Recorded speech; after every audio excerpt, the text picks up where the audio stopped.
Hi. Hi, how are you? Good. How are you? Good, thank you It's nice for to making see you. time for me. Thank you. How is your morning?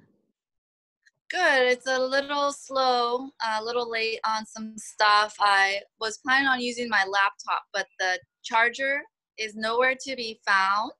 Oh, So I'm not able to access the questions that you sent me. So I'm not sure if maybe you could just ask me the questions and then I'll answer them. I don't have anything yeah. pre-written or anything like that. My Okay. schedule just has been a little overwhelming. So Yeah, no problem. I just wanted to give you kind of an outline so, you could have put some thought into what you wanted to say. great. Thank you. Yeah. Okay.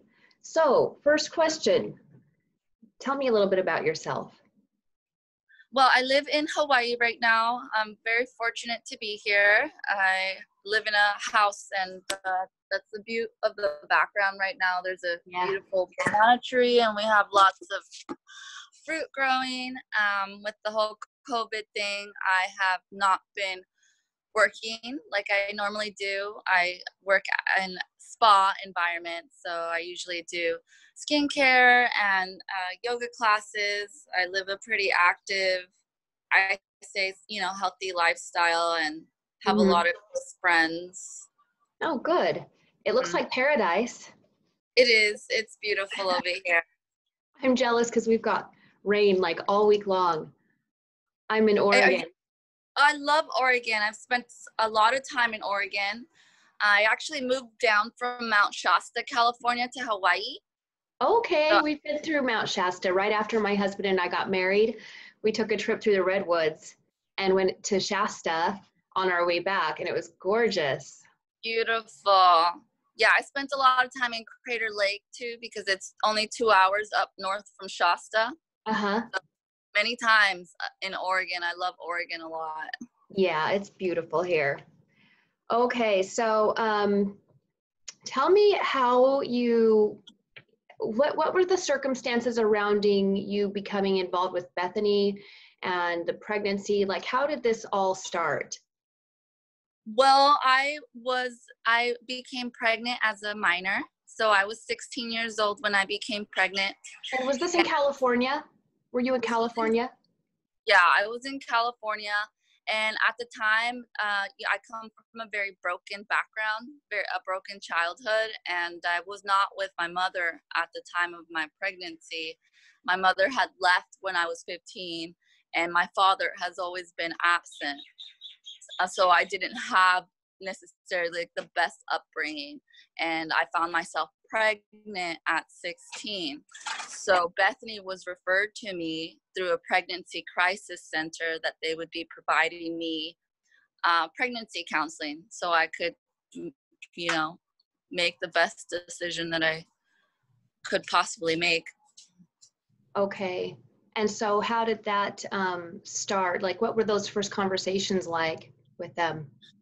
Well, we did have a phone call first, and they said that they would send me some information about their adoption material. I had asked for parenting resources, and the counselor told me that the only option I would have would be to be sent to one of their maternity homes, their Bethany maternity homes. Okay. And yeah, so they have a lot of connections, and if you read the book The Child Catchers by Catherine Joyce, she does go into their maternity homes. So their maternity homes are just another outlet to take pregnant women in and condition them to go through an adoption regardless of whether they want to parent or not. And at 17, this was back in 2006, I didn't have a smartphone. I Right. didn't have a laptop. I didn't know how to navigate this, like, all this information like I could now. So I'm thinking like, well, they come with Jesus because it's a Christian based organization, that they're coming to really help me and give me the pregnancy counseling that I'm supposed to be receiving. Right. So with the Jesus stamp of approval, you would think, well, I'm in good hands, right? These are good, lovely Christian people who want really the best for myself and my baby. Yes, and she was taking the counselor, Grace Allen, who's currently being cited right now in California. I just had the discussion with the analysis from social services because they found that the violations had taken place during the first point of contact with the first in-person interview. Wow. Okay, so Because tell me about those violations. What did they violate? there's a lot, luckily in California, you know, every state is different, but there's a good amount of regulations to protect women being exploited. So, for example, if you're a trauma survivor, had any psychotherapy or trauma counseling or psychiatry 2 years before your pregnancy or before your counseling of adoption, you have to get a write-off from the professional stating that you're in a clear mental state to make such a decision. And that never happened in your case? And that never happened, and they're fully aware that they're supposed to do that. And so I had been receiving therapy when I was 16 for sexual trauma, many years of sexual trauma, and also child abandonment since my mom did leave when I was 15. And that was in the same year that less than a year of, you know, me receiving the counseling and then me getting pregnancy counseling. And so from what I was told by the analysis is that when I turn in my paperwork, they also have to follow, they have to write out other paperwork regarding the interview and what happened. And so she wasn't honest on the paperwork that she filed. And it's like, it doesn't match my paperwork and her paperwork. They don't match. They don't say the same stuff. And that's because she had to lie on her forms so she can push an adoption out on paperwork. So the paperwork you have does not match the paperwork the state of California, what was submitted to the state of California? Yeah, there's a lot of discrepancies. So we're talking about fraud. Yeah. Wow. So I heard not too long ago, there was a story in the news. I don't know if you're familiar with it or not, but there was a gentleman in the state of Utah who got in big trouble because he was bringing women from other countries. And I think basically doing the same thing that you're talking about, getting them in a home, conditioning them, and then sending them back once they gave birth. The reason that they do that is because Utah is the most oppressive adoption state. It's considered the most pro-adoption state, which means the laws are extremely predatory. And they know this. So I have a personal friend that I can reference you to, and she was traveled from out of state to go into Utah for an adoption because it makes it easier to relinquish over there. Like, it benefits mostly the adoption agencies and the adopters because the laws are so predatory. Like, fathers, they don't really have any rights there. It's like very difficult for them to fight an adoption. And then the time of changing your mind or the regulations are just like really draconian. They're very oppressive. Wow. So how prevalent is this problem? It's nationwide. I mean, it's obviously global. A lot of death going on internationally, and that's why we've seen the drop of international adoptions like take a big plunge. I think like within the last few years, it's been like an 80% drop in international adoptions. And I think that's why they really push the open adoption, because they don't want to lose all these sales. So they have to figure out how to make it more appealing domestically, and then also the funneling of the children through the foster care system. So is this all what you would consider, would you wrap this all into what you call adoption trafficking? Yes, the United Nations has a specific department for child exploitation, and they do mention what is an illegal adoption or what is adoption trafficking, and it's just any form of unethical behavior to covet a child. So And deceit, so, threats, manipulation, like. so it's happening though in at the state level in the state agencies, and then it's happening also in adoption agencies, Christian or otherwise. Yes, Christians are the largest group of adopters or adoption agencies. Most of the adoption industry is operated through faith-based. So in Utah, you see a lot of the Mormons, and Right. then there's Catholic charities who have past records of even apologizing for their forced adoptions. Now, who's this that's apologizing? Oh, Catholic charities. Really? Yeah, I could send you the article where they did a public apology for prior forced adoptions. But what we see many times is these agencies or these, organizations, they're over 100, they're about 100 years old.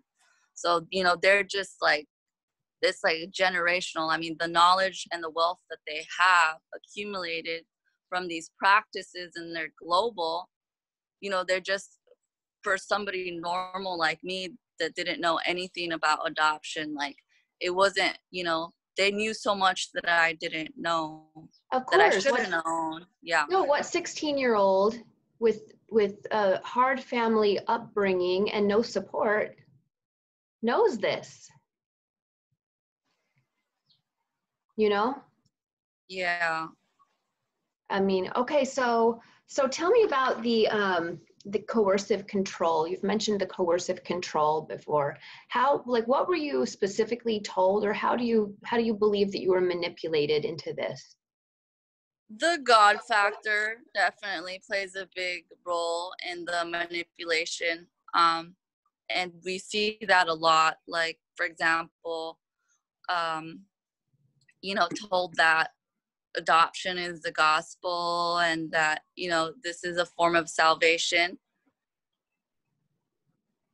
Adoption is a form of salvation? Yes. Meaning you're going to be saved through adopting your child out? Yes. And my child's going to be saved. Okay. So a lot of religious and spiritual abuse. Yes, specifically because I had put in my pregnancy intake form, and that's another violation, is that I specifically wrote down I was not willing to have a Christian adoption, because I have so many different ethnicities. I'm part Mexican, and I'm also Asian, and I'm French. Okay. And so I was raised by a lot of different ethnicities and, religious beliefs. Like I have experienced a buffet of people's culture. Yeah. And so I had no interest in being forced into religion. But in the hospital, that's what I was made to sign, was a religious contract. So it's not just an adoption contract, it's a religious adoption contract. I didn't realize that they were evangelical Christians. So I didn't realize the severity of their religious beliefs, because they withheld that from me until I'm made to sign this contract in the hospital while I'm crying. I mean, I'm crying so bad that I can't even hear. She's like reading me the documents and I can't hear what she's saying because I'm too busy crying. Was this when you were in the hospital giving birth? Yes. So you're already under an enormous amount of stress. You've gone through a pregnancy, stress in deciding what you're going to do, and then they get you in the hospital and they want you to sign a paper that you don't fully understand. Many papers that they never went over with me and were the opposite of what we talked about during pregnancy. And I didn't even know that the adopters were going to be in the hospital, but obviously I'm filing suit with the hospital also, and the hospital gave me some information that I wasn't aware of, that they had already made plans a month ahead of time before I was admitted, that I was saying that I wanted the adopters there. And that, I mean, I was just expecting the counselor to be there. but I feel like it was just like bombarded, like it was all strategy, like premeditated, like Yeah. you, It sounds like there was a lot going on that you were not made aware of. yeah. And then also they had me on Vicodin and they had me on fentanyl, and they wouldn't allow me to breastfeed. I mean, I had the hospital, I wanted to breastfeed, and I had the hospital staff telling me that I couldn't, which is a health and safety code violation. And there's also no discharge papers for my records. Really? Yeah. So there's So, a lot of like the documents are I don't even have, just looking at the documents, they see the violations. so how is this case going? Is this is open right now? Yeah, there's a co-plaintiff. So me and Christine are both, we both have the cases. We have multiple cases because it involves so many departments. So right now the case that is being cited is for their adoption license with the state. So that's what Okay. social services is investigating and citing them for, because they didn't follow the regulations. There's a lot of safety protocols and they're just doing whatever they want because they feel that they can get away with it. Yeah. And because they're righteous and they're saving children and bringing them into Christianity so they can all go to heaven. So the ramification would be they would lose their license with the state and they would be shut down because they don't have their license. We're hoping that will be the case because they've had audits before in different states for the same thing. And what happened in Michigan, and I can send you documents of that also, these are state documents, is that they were caught funneling a child unlawfully through the foster care system. And so an investigation luckily was started, like the one we're having right now in California. But the consequences of that, they don't reflect the severity of the crime that's being committed. What they did was put them on probation. I guess because it was resolved like pretty immediately. Like it wasn't like me and Christine where we waited so many years to finally speak up. Like the foster care case was pretty immediate. So they put them on probation, and despite being on probation, they did the same thing to another family that I'm in contact with, successfully removed a child unlawfully through the foster care system. Wow. So you're in the hospital. Let's get back to this. You're in the hospital, you give birth, you're not allowed to breastfeed your baby. Were you allowed to hold your baby? What were those moments like for you? Well, luckily enough, I was allowed to hold my baby, and I was holding my baby as much as possible because obviously, like, I was expecting for them to take him. I didn't know what other options I had. Really, it's like, what other option did I have? They gave me no information to temporary resources or foster care placement or just like anything that would prevented me from permanent separation. So, right, because wasn't the conditions of your adoption were open, weren't they? Wasn't this to be an open adoption and you would have access? That's what they told me during pregnancy, but California is a closed adoption state unless you get an amendment. And that's another violation that they've been caught doing, is that they're supposed to inform mothers about the needed amendment so the open adoption is legally enforceable. And they intentionally didn't tell me that. So they actually signed me up for a closed adoption instead of an open adoption. I don't have an open adoption. I have a closed adoption. Okay. So because of that, you have no rights. Yeah, no rights to visitations because it was all just, it wasn't a legal contract to visitations. I didn't know this. I thought I was gonna, obviously if I thought that I had to fear not seeing my child again, I would have been more anxious and like not, freaking out more. But I thought that this was gonna be safe. Like they smiled in my face and told me they were helping me, and that I made sure, obviously I asked her for parenting, so she made sure to tell me that this was going to be the solution because I was still going to be part of my child's life, and that's not true. That's not what happened. Right. So how old is your child now? Your 13. son? 13. He's 13. And so how has life been since giving birth to him and since this adoption? And how long did it take you to realize, hey, I think I was coerced and abused? I think that it's definitely been a process. I mean, I feel like most of the years I just was in survival when I realized that, hey, I'm not safe anymore because they're not making it easy for me to contact my child. Like immediately my letters weren't being answered. It was like I never wrote them.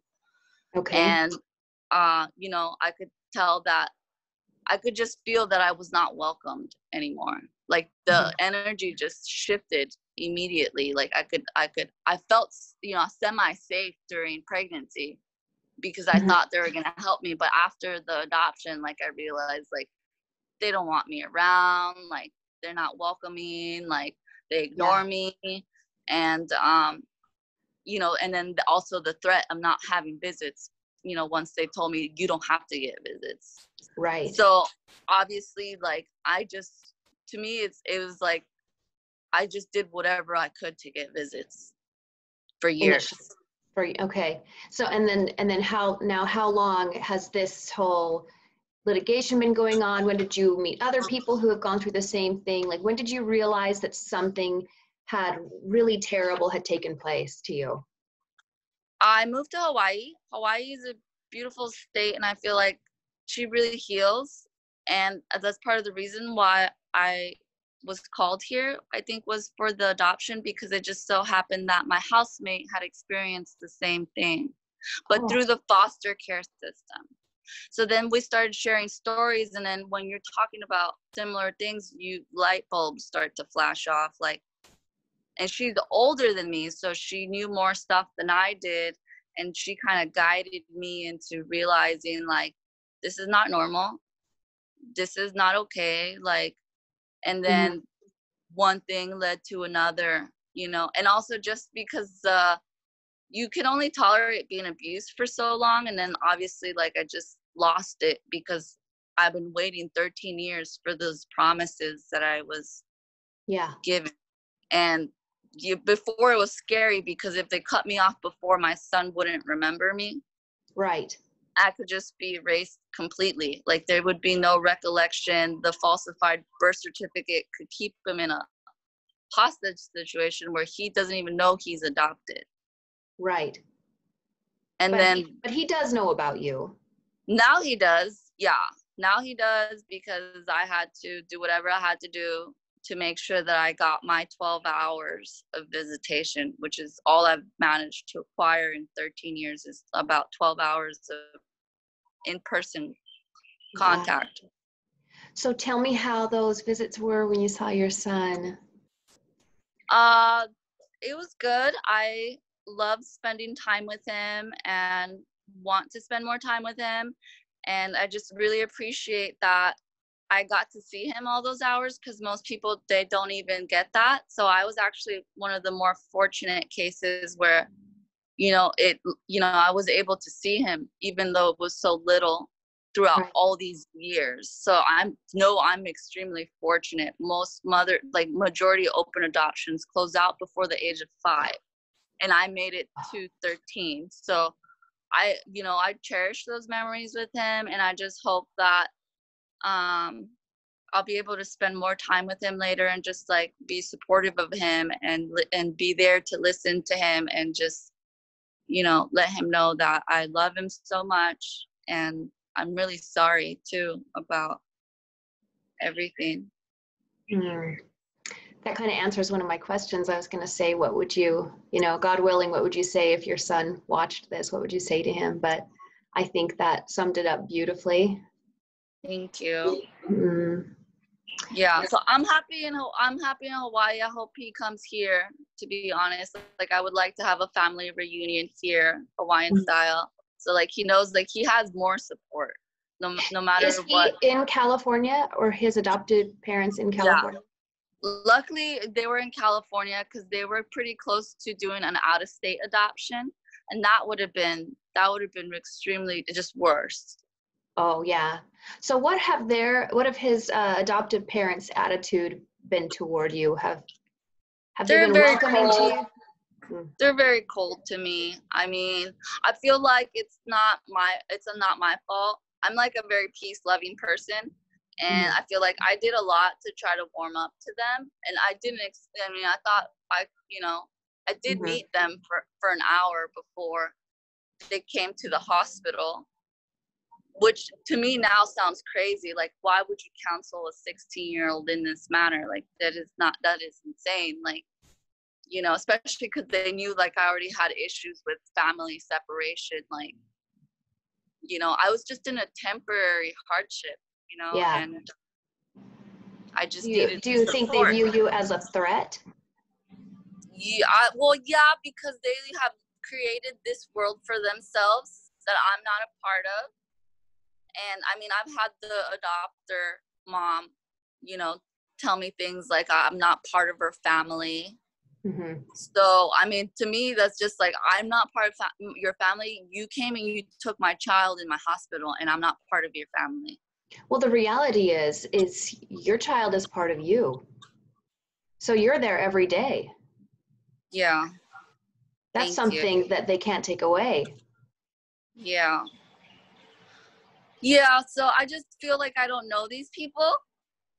I mean, I thought I knew them, but now I feel like I don't know them because they put these walls up for me. Like, we could at least have had like a healthy open adoption where I like come like a family member, like call on his birthday, send him gifts, like come over to my house, come visit me in Hawaii. But they just don't have any interest in having a relationship with me, even though they told me that they wanted an open adoption.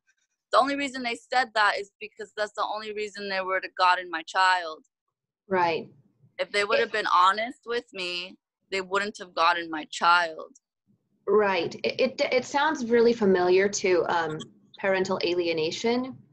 But some people can get divorced and still work things out and get along for the sake of a child, which I think is what you're saying. Like, can't we do something here for the sake of the child and make it nice for everyone? But they're not willing to work with you. Yeah, they said that they paid for what they wanted and they're gonna get what they want. Like, she's not in those exact words, but pretty much that's the attitude that she's repeatedly given regardless me. Of what the child wants.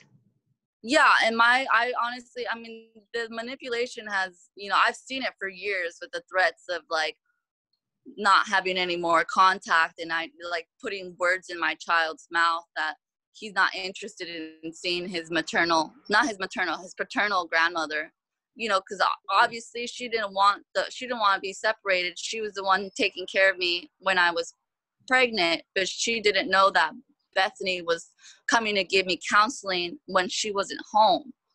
Oh. So I was very much alienated. And she didn't see any of the process. She didn't see the paper. She wasn't there at the hospital. Like, she didn't know the things that they were doing and telling me. Like, she didn't know I was signing documents. Like, she didn't know. Right. So she's because like, she didn't know, you didn't even have her input. No,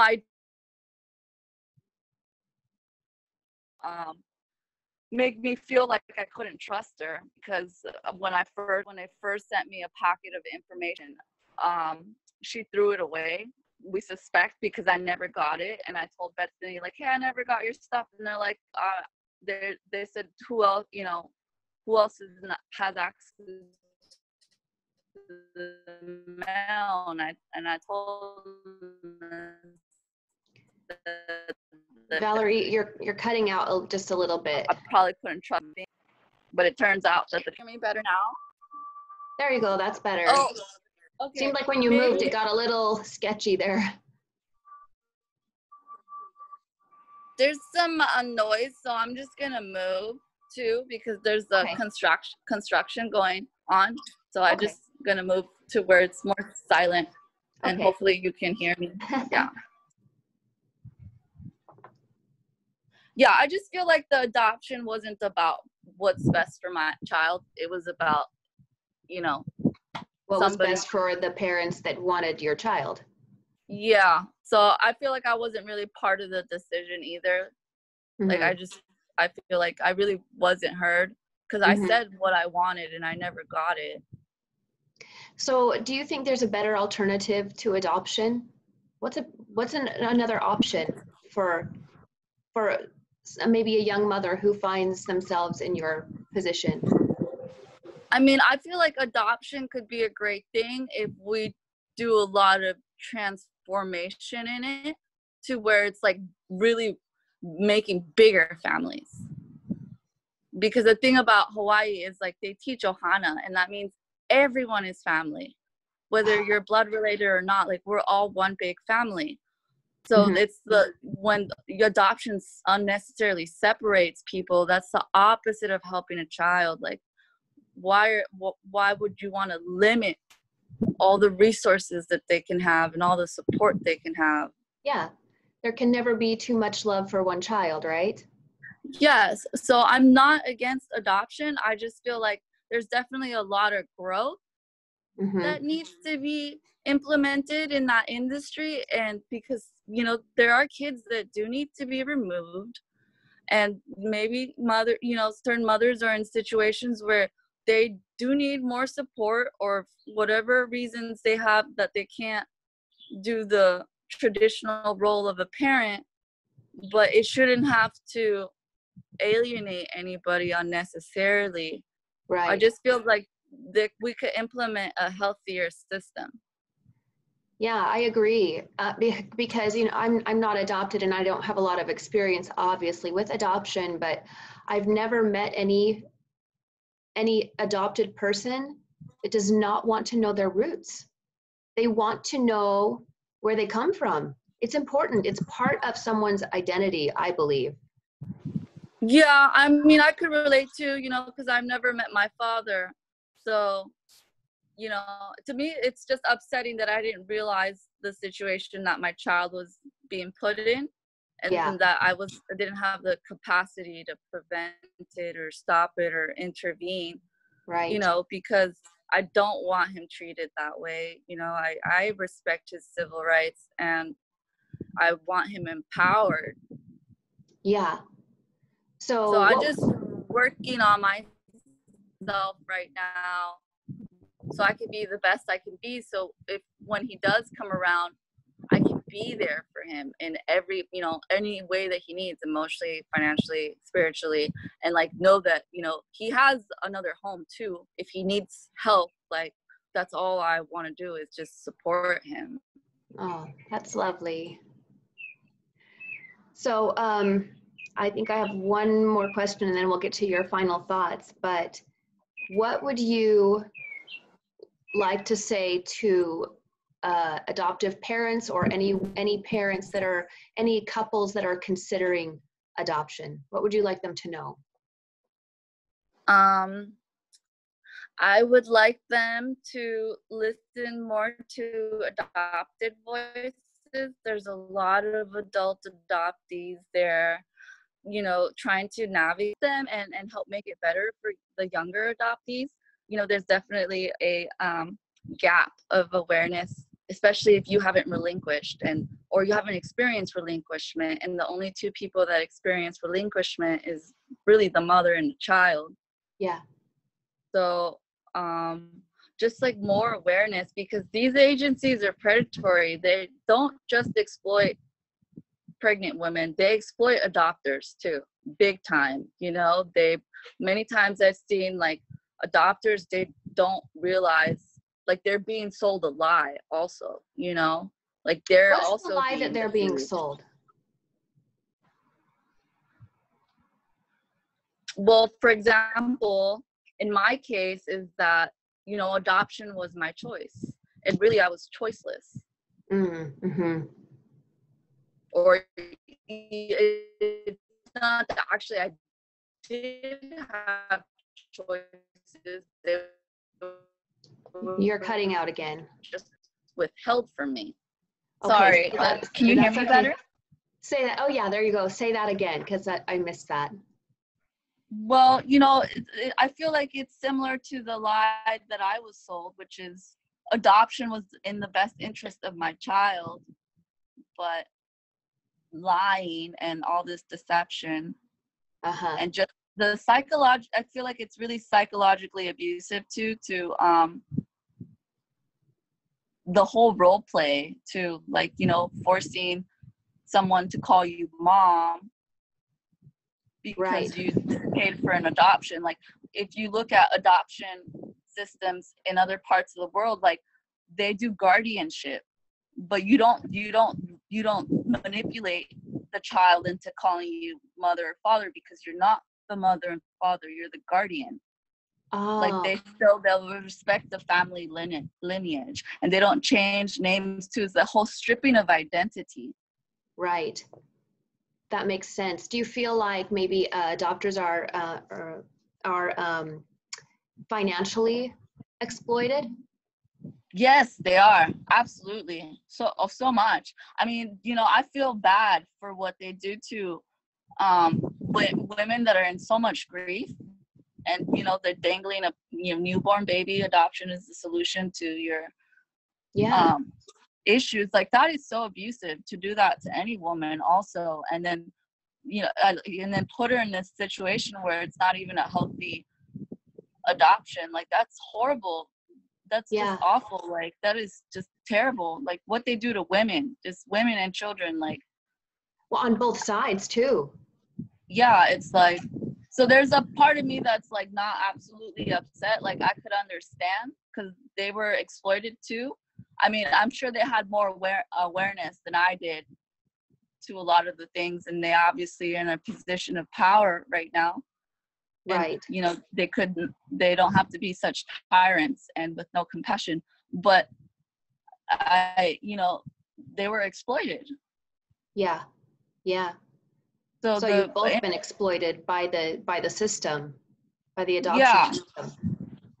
yeah. And, you know, I feel like talking about it is just going to help everyone, because most people, they just want to help. They just want to help one another. So Yeah. sometimes these conversations are hard, but it's growth, and it's just going to help clean out the areas that are in need of change. Yeah. Yeah, which is good, right? You say, you look at something, I mean, anything, even in relationship, you go, what's working and what's not working, and what can we do to make it work better? Yeah. All right. Any final Yes, thoughts? definitely.